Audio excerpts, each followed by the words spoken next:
Regarde avec qui je suis toute la journée. Je suis avec Cindy, c'est ma copine. Voilà, elle me tient compagnie au studio quand je suis triste.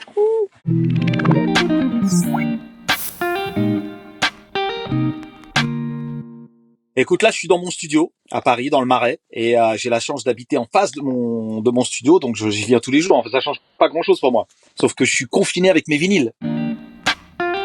Alors, figure-toi que quand ils nous ont annoncé le confinement, je me dit, tiens, j'ai une idée, je vais classer tous mes disques par ordre alphabétique. Comme j'en ai 35 000, j'ai dit, tiens, ça va me prendre un petit peu de temps, tu vois.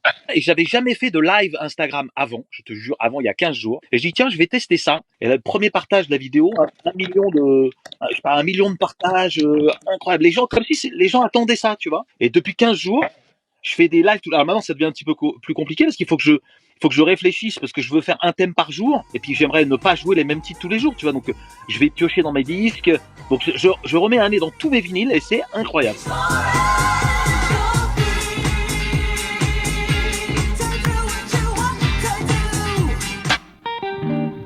Je me suis aperçu que de faire comme une émission de radio, mais c'est un peu télé aussi, je te jure, ça me prend 20 heures par jour. C'est incroyable. Hier, j'ai voulu faire une session 100% funk. J'avais fait ça déjà la semaine dernière et ça avait cartonné. Et je te jure, ça m'a pris 3-4 jours pour chercher les enchaînements, les titres qui vont avec les bons titres. C'est des titres qui sont pas au tempo. Donc pour rééditer tous les titres, pour que ce soit beau, tu vois, que ce soit efficace, c'est un travail à plein temps. Donc je n'ai rien le temps de faire d'autre. Alors ça c'est une bonne question. Parce que je me suis dit, on va en avoir pour 15 jours, 3 semaines de confinement. Mais apparemment, on est encore là pour 4 semaines. Donc là, si j'ai 30 émissions à faire, il va falloir que je fasse appel vraiment à ma culture musicale très très forte. Et surtout trouver des thèmes. Donc là, j'ai trouvé un thème Palace 89. Parce que le premier club dans lequel je suis allé, bon, il y avait Roger Bois-de-Funk, il y avait plein de choses. Mais surtout le mythique, c'était le Palace. Donc je vais faire une heure, c'est 16 titres. Donc je vais faire 16 titres imprimés Palace, tu vois, à fond. Mais je m'aperçois d'un truc, c'est qu'en jouant de la nouveauté aujourd'hui, maintenant je me fais chier. La série funk, là, elle m'a déchiré. Et je me dis, où est cette musique? J'implore les dieux du funk.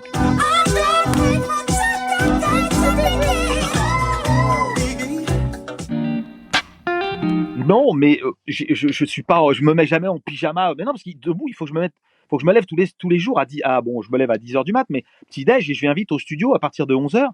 Et je reste ici jusqu'à 22h, 23h donc je m'habille parce qu'il faut que je m'habille pour le live. Donc je te dis, c'est des journées normales pour moi. Je suis dans une plénitude artistique, une espèce d'osmose avec ma musique. Je partage sans avoir la pression de faire danser les gens. Je leur fais sûrement découvrir des choses. Je leur dis tout le temps Shazamé, Shazamé, Shazamé. Voilà. Il y a un petit côté transmission là que j'aime bien. Tu vois? On peut commencer par là si tu veux, hein, parce que là, t'as toute la race, les Strickerism, ça, il y a des trucs énormes. Et regarde. Je sais pas si... Ah ouais, non. Et là, je trouve un peu la porte. J'espère que ça va pas couper. Là, ici, on va rentrer dans l'antre. Je recule un peu quand ça coupe. Attention. Tiens, voilà, bon. Voilà, il y en a partout. Hein. Là, il y en a 35 000. Puis il y en a dans une petite pièce ici, derrière les musiques de film. Il y en a partout. Oh, allez, je te sors quand même mon premier album. Paradise. Juste pour te dire que de 94 à 98, avec mon pote DJ Yellow Production, on a des pages partout, dans Télérama, les Inrock. Et le jour où je fais Bob Sinclair, alors là, je me prends une mine énorme. Ça m'avait fait vachement de mal à l'époque. Moi, là, je me suis refait pas mal de classiques du genre Tootsie. Tu sais, Tootsie, certains l'aiment chaud. Là, il y a 2 jours, je me suis fait Mélodie en sous-sol, tu vois, avec Gabin et Delon. Moi, j'adore les vieux classiques. Tu peux refaire un Belmondo. Hier, ils ont passé Flic ou Voyou. Sur YouTube, il y a quelque chose qui s'appelle 7 minute workout. Donc c'est 7 minutes, il y a un mec, et j'aime bien parce que c'est des petits exercices pour bouger, et c'est pas grand chose 7 minutes. Mais je t'avoue très honnêtement que j'ai du mal à le faire en ce moment, je suis pas très motivé. Se lever le matin, bon alors faire des grasses matinées, mais faire des grasses matinées c'est pas facile, donc je vous dis le petit 7 minute workout c'est pas mal. Pour être très honnête avec toi, je vais organiser une soirée. Peut-être au Rex. J'adorerais que ce soit au Rex à Paris, où je vais passer tout ce que j'ai passé là pendant 45 jours. Je vais me faire ça un kiff une fois dans ma life. Je vais jouer la musique que je veux au moment où je veux. J'inviterai sûrement mon pote DJ Yellow, peut-être Grégory, tu vois, les amis de la première heure.